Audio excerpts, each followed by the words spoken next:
Kasi nandito ako ngayon. Yung napanood ko sa movie na Hopeful, experience ko kahapon in person. Kaya sobrang touch ako, sobrang blessed ako, di ba? Naiiyak na ako sa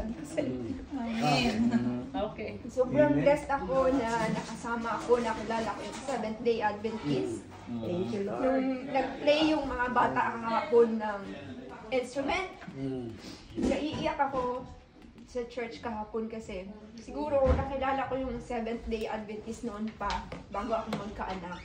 Yung mga anak ko is ganun din sila katalit. Hindi pa huli. Amen.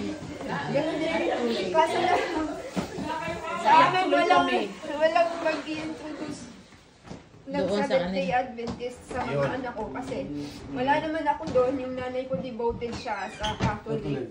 Yeah. Kaya walang Magpadala tayo doon ng mga kapatid. Kaya, grabe sobrang blessed na iiyak ako. Dahil masayang-masaya ako.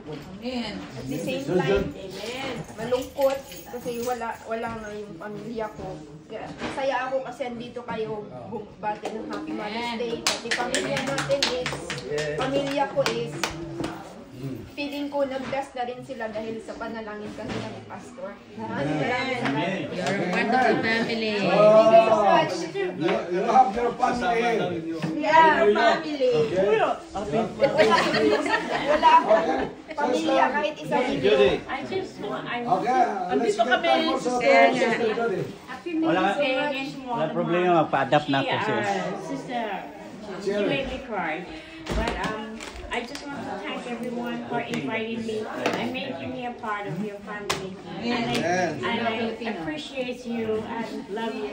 And thank you for a nice weekend. May God bless everyone. Praise God. Amen. Amen. Sabihin sa lahat, kung sino yung hindi pa nakapanood ng The Hopeful na movie, panoorin nyo. Kasi yung mga inano nila kahapon doon sa tour, yun nandun lahat. Oh, parang Nandun lahat. Oo. Pati yung kinento kanina ni Pastor na si Edwin. Nandun din lahat. Maiintindihan nyo lalo kaya naiiyak ako naintindihan kasi niya na. naiintindihan ko lalo nung in-explain ni Pastor. Okay. Kaya naiiyak ba talaga ako? Okay, Amen, amen. Sister Cheryl is not yet